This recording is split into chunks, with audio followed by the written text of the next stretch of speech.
ইব্রাহিম নবী নিম্নগামী, আগুন ধাউ ধাউ জ্বলছে, ইব্রাহিম পড়ছেন। জিব্রাইল বলে, আল্লাহ তোমার বন্ধুকে আগুনে ফেলছে, তুমি তাকাই রইলা?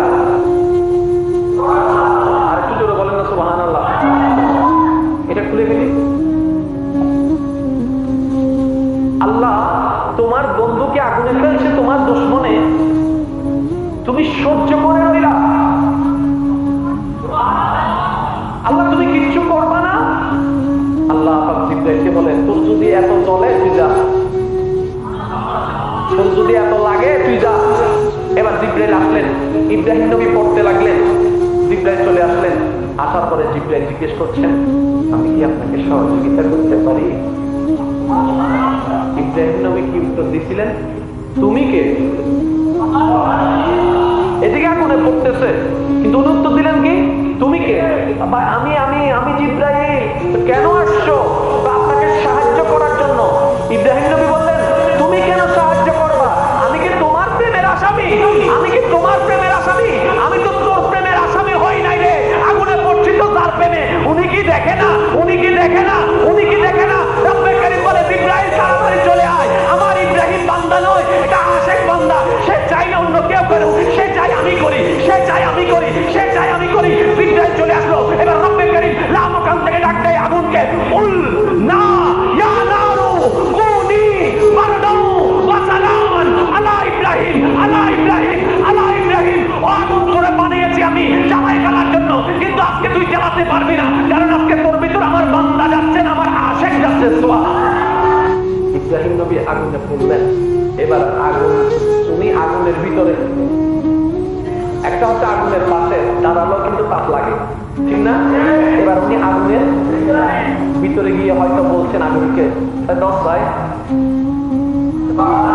আশেকের মতো বলেন, একটু আশেকের আওয়াজ বলেন, তুই তো সবাই জ্বালাই ফেলাস, এটা তো তোর ভয় দেখাস, তুই সবাই দাও দাও করে জ্বলাস, কোন এক জায়গায় ডাকলে দশ দশ হয়ে ফেলাস, দশ ভাই আগুন বলাই সরি, সুপ্রিম কোর্টের নিষেধ।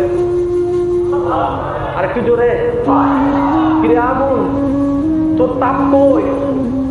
বাইরে দাঁড়াইলে দাঁড়াইছি যখন তাপ উড়ে ফেলছে, ভিতরে গেলে তো জ্বালাই ফেলার কথা। পারবো না আজকে জ্বালাইতে। কেন? মওলা হুকুম দিয়েছেন, আপনাকে যত্ন করে রাখার জন্য বলেছেন, যত্ন করে রাখার জন্য বলছেন। বাহিরের মানুষ দেখছে, দাও দাও আগুনের কুণ্ডলি, ভিতরে ফুলের বাগান। আল্লাহ কি বলেছেন? আয়াতটা হাজারবার শুনেছেন, কিন্তু কখনো ভেবে দেখার চেষ্টা করিনি বলে প্রেমটা বুঝতে পারিনি।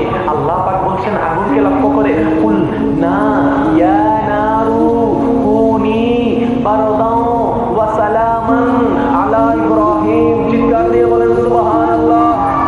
এই আগুন আমার ইব্রাহিম তোমার ভিতরে যাচ্ছে, সুতরাং তোমার তাপ কমিয়ে দাও, তোমার তাপ বেনিশ করে দাও, তোমার উত্তপ্ততা বেনিশ করে দাও। তুমি শীতল হয়ে যাও, তুমি ঠান্ডা হয়ে যাও, তুমি ঠান্ডা হয়ে যাও, তুমি ঠান্ডা হয়ে যাও, তুমি ঠান্ডা হয়ে যাও। আল্লাহ ঠান্ডা তো দুই প্রকার, একটা সহ্যশীল আর একটা অসহ্যশীল। আল্লাহ কোনটা হবো? আল্লাহ বলেন ওয়া সালামান, এমন ভাবে ঠান্ডা হও যেন আমার ইব্রাহিমের ঠান্ডায় কষ্ট না পায়, অর্থাৎ আমার আশেক যেন কষ্ট না পায়। আল্লাহ কেমন? যারে ভালোবাসে আগুনও ফেলে আবার পুরোটাও দেয় না। বলেন সুবহানাল্লাহ। এটা হচ্ছে আল্লাহ প্রেম। আপনি আমি তো কষ্ট পাইলে চিন্তা ভাবনা করি, আমরা বুঝি না আল্লাহ ভালোবাসলে কষ্ট দেয়। এবার একটু খেয়াল করেন, আইয়ুব আলাইহিস সালামের কথা আপনি আমি জানি, ওনার অসুস্থের কথা, কষ্টের কথা আপনি আমি জানি, কিন্তু জানার পরও কিছু জানা বাকি থেকে যায়, জানার পরও কিছু জানা বাকি থেকে যায়। হযরত আইয়ুব আলাইহিস সালাম যখন অসুস্থ হয়ে গেলেন, আপনারা জানেন আস্তে আস্তে ওনার সবকিছু ধ্বংস হয়ে গেছেন, সবকিছু নিঃশেষ হয়ে গেছেন। কেন? মওলার প্রেমের আসামি। আসলে ওনার অপরাধ ছিল একটাই, আল্লাহকে ভালোবেসেছেন। আল্লাহ পাক বলেন যে আমার ভালোবাসবে এগুলো তার কাছে থাকতে পারবে না। সব লোক পাগলের পাল নিয়ে নিয়েছে, রূপার পাল নিয়ে নিয়েছে, সন্তান নিয়ে নিয়েছে, নাতি পুত্রী নিয়ে নিয়েছে, পরিবার নিয়ে নিয়েছে, ঘর জ্বালাই দিয়েছে, দোকানপাট সব শেষ করে দিয়েছে। শুধু বউটা ছিল, বউটা ওনাকে ছেড়ে, জোরে বলেন, বউটা ওনাকে ছেড়ে। এবার একদিন ওনার স্ত্রী আইয়ুব নবীকে বললেন, আপনি তো আল্লাহর নবী। বলে যে হ্যাঁ, তোমার কি কোনো সন্দেহ আছে? বলে যে না হুজুর, আমার কোনো সন্দেহ নাই। তা আমি শুনেছি নবীরা নাকি দোয়া করলে দোয়া কবুল হয়ে যায়, নবীরা নাকি দোয়া করলে দোয়া কবুল হয়ে করেছেন, অনেকদিন ধৈর্য ধরেছেন, অনেকদিন সহ্য করেছেন। এই রোগ নিয়ে মানুষে কত নানান কথা বলে। উনি কেমন নবী হলো, নিজেকে ভালো করতে পারে না। উনি কেমন নবী হলো, নিজের উপকার করতে পারে না, মানুষের কি উপকার করবে? নিশ্চয়ই উনি বন্ড, না হয় আল্লাহ ওনাকে এত কষ্ট দিচ্ছে কেন?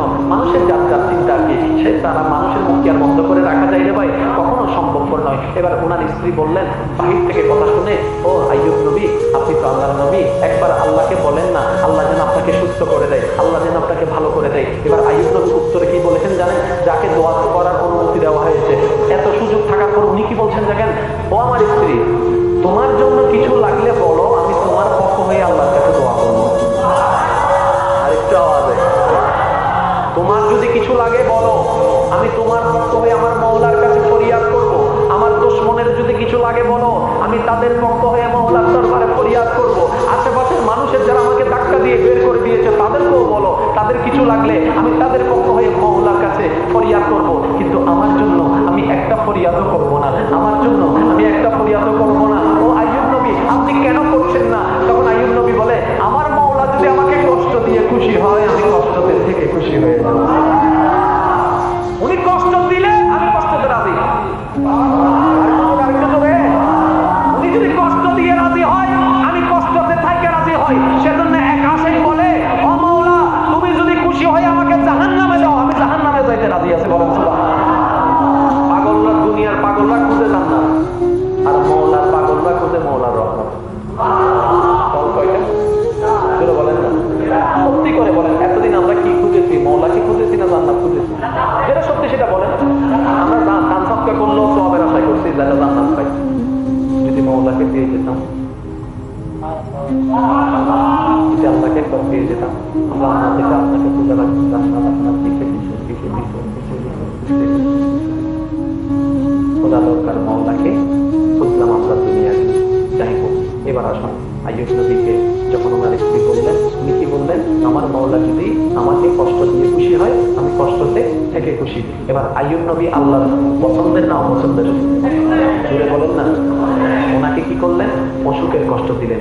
ইব্রাহিম নবীকে আগুনের কষ্ট দিলেন। ইউনুস নবীকে মাছের পেটের কষ্ট দিলেন।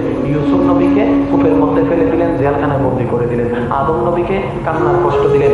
বাহ্যিকভাবে যেগুলোকে আমার আপনার চোখে কান্না মনে হয়, কষ্ট মনে হয়, দুঃখ মনে হয়, আশিকদের জন্য এটা কখনো দুঃখ হয় না, এটা আশিকদের জন্য নিয়ামত হয়ে যায়, আশিকদের জন্য নিয়ামত হয়ে যায়। এবার শুধু আপনাদেরকে একটু শর্টকাট করি, যার কষ্ট যত বেশি, যার দুঃখ যত বেশি, সে যদি সেই দুঃখ কষ্টের উপর ধৈর্যটা ধরতে পারে প্রেমের সাথে, শুকরিয়ার সাথে, তার নিয়ামত হবে তত বেশি।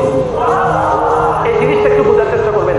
যার জীবনে যত দুঃখ বেশি, কষ্ট বেশি, সে যদি সেই কষ্টের উপর আল্লাহর উপর সন্তুষ্টি চিত্তে ধৈর্য ধারণ করতে পারে, সময় মোতাবেক তার কাছে যে নিয়ামত আসবে সেটা ওই দুঃখ